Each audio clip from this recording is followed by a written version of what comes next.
şərtlər bişirəndə, məsələn deyirik ki, bu şirkətin içərisinə 5 qram vanil gedəcək, 250 qram şəkər tozu gedəcək, nə bilim 200 qram un gedəcək. Bunu da belə ölçürlər, çox zaman stəkanlarla ölçürlər, düzdür? Və yaxud da kiçik qaşıqlarla ölçürlər. Ölçü qaşıqları var ki, 5 qramlıq, 3 qramlıq, 10 qramlıq bu ölçü qaşıqlarla istifadə olunur. Yəni, ağlımıza real həyatda nümunələr gətirdikcə görürük ki, qram anlayışı çox kiçik anlayışdır.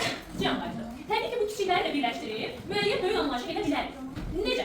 Biz kiçik 1 qramlıq əşyaları birləşdirib 1000 dənə olduğu halda, 1000 əşya olduğu halda, bu neçə kiloqram etmiş olacaq? Bu 1 kiloqrama bərabər olmuş olacaq. Nəyin sayəsində? Tutaq ki, məsələn, bu əşya 1 qramdır. Məsələn, 1000 dənə bu əşyadan bizə lazımdır ki, 1 kiloqram olsun.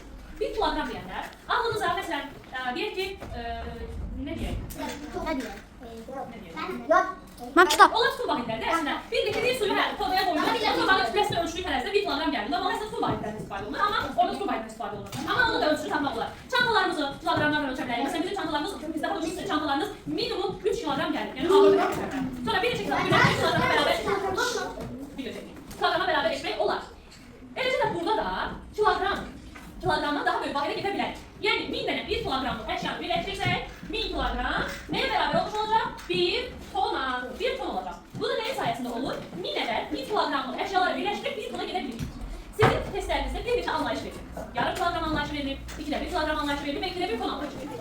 Hər dəfə, məsələn, siz orada 2də 1 kiloqram da görə bilərsiniz. 2də 1 ton da görə bilərsiniz. Bəs bunların bir-birindən fərqi nədir? Uşaqlar, kiloqrama gəlmək üçün biz nələr toplamışdıq? Qramları, düzdür?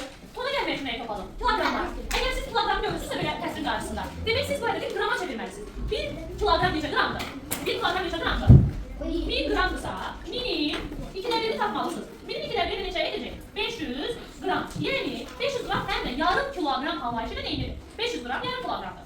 Olur da məsələn, ananız deyir ki, Miray, get mənə yarım kiloqram qənd al getirir məsələn. Miray gedib yarım kiloqram anlayışını demirlər, bu fonada demir. Mənə 2də 1 kiloqram qənd verir. O deyir yarım kiloqram qənd verir. Satıcı da orada sizə nə qədər qənd vermiş olacaq? Elə 2də 1 kiloqram. Özü də 500 qram. Eyni anlayışlar. Sadəcə biri kəsir sayıyla ifadə olunur, biri miqdar sayıyla ifadə olunur. Aydındır? Bəli. Sonra 2də 1 ton deyəndə, ton 1000 kiloqramdırsa, minin, yəni 1000 kiloqramın yarısı, yəni 2də 1 necə tutulur? Bu deyir nə qədər? 500 kiloqram. Məsələn, deyirəm ki, çöldəki avtomobilin kütləsi 2də 1 tondur. Həm də bu neçə kiloqram edir? 500 kiloqram edir. Və yaxud da sizə deyə bilər ki, məsələn,